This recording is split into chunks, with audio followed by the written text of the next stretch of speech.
Right there in the middle, 55. I'm here all day. I'm here all day.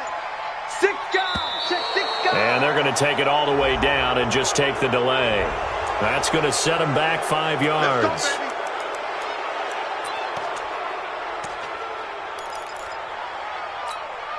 baby. The delay of game backs him up 5, 1st and 15.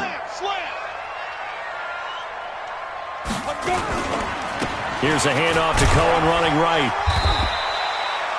They get 1 yard back there to make it 2nd and 14. Defensively, no doubt they need a quick stop. Offensively here, maybe do you put it in the air on 2nd down, or do you go ahead and keep it on the ground, keep that clock moving? A lot of people would ask that question, partner, because sometimes throwing the ball might actually be the path of least resistance. But in this case, it's a matter of trust. How much do you trust your quarterback? Because you throw the ball and it goes awry, you really don't look smart as a coach. Yeah, and then you stop that clock. Watch the twist. Watch the twist. Check. Check hot route. Hot. Back. Check nickel. Hey, Sam off.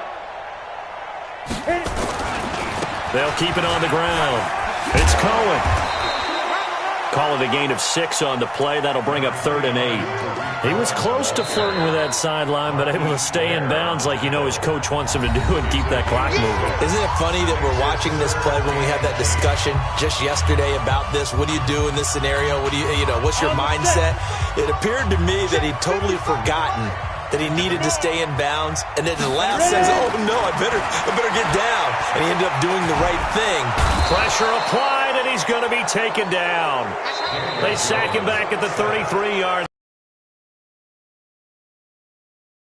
timeout line and talk over what to do next. Oh, that one looked to be in trouble the whole way, but it does get over the bar. And that'll push the lead up to nothing. Helps trying to salt this one away in the 4th. Without a doubt, obviously a touchdown probably would have been the final nail to finish this thing off, but it's still ate up time, got point.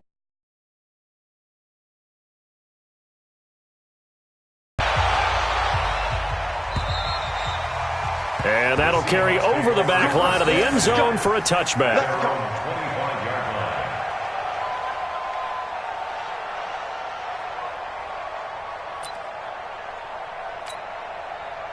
Coming to the line here to begin their next drive, the Seahawks offense. And on that last drive, went for it on 4th, turned it over. A good job by their defense, though. They held them to 3, but this offense, they've got to be a little bit better, a little bit more careful here.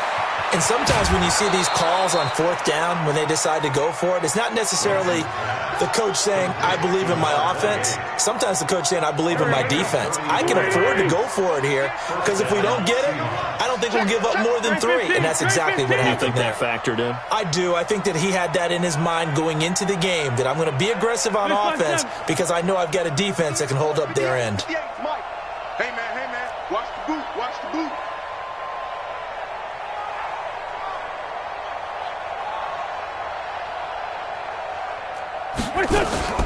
They fake the give. Now Wentz. He's going to find his running back. It's complete.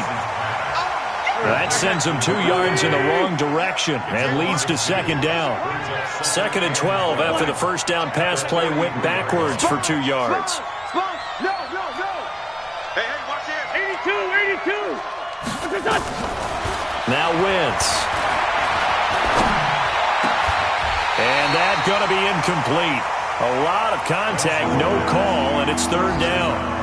We have not seen a whole lot of wide-open receivers. Everything seemingly has been contested. And that's another nice job there to force an incompletion.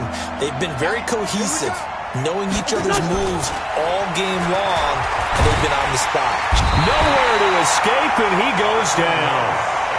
Brandon, I think you understand the type of afternoon this offensive line is having. It is a long one for them. Long for you to spend it with me. Long for them trying to block those guys.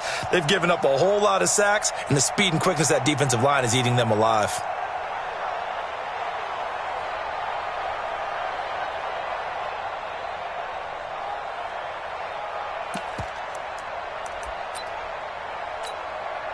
And they're indeed going to go for it here on 4th down. So trailing here in the last quarter, let's see how this plays out. Now Wentz.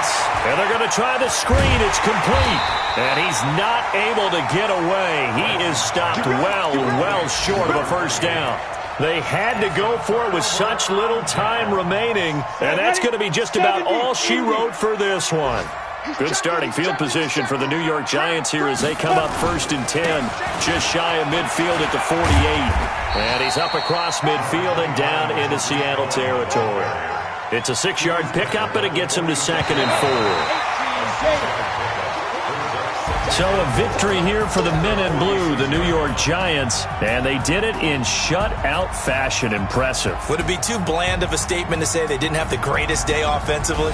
I mean, did enough, though. Did enough, but yeah, you're right. Most games, it wouldn't have been enough. So they've got to go into the locker room and applaud their defensive mates and say, guys, you really carried us today. We'll try and get you back next time. But as for today, you guys were nails out there. So for the Giants, that early momentum continues here as they move to 4-0. And they'll get another home date next week as the Packers will come to town. Meanwhile, for Seattle, they'll fall to 1-4 with a loss. And they'll get a chance to redeem themselves at home next week. That'll do it for us. I'm Brandon Gaudin alongside Charles Davis. Thanks to our entire crew as well. We'll talk to you next time. So long, everybody.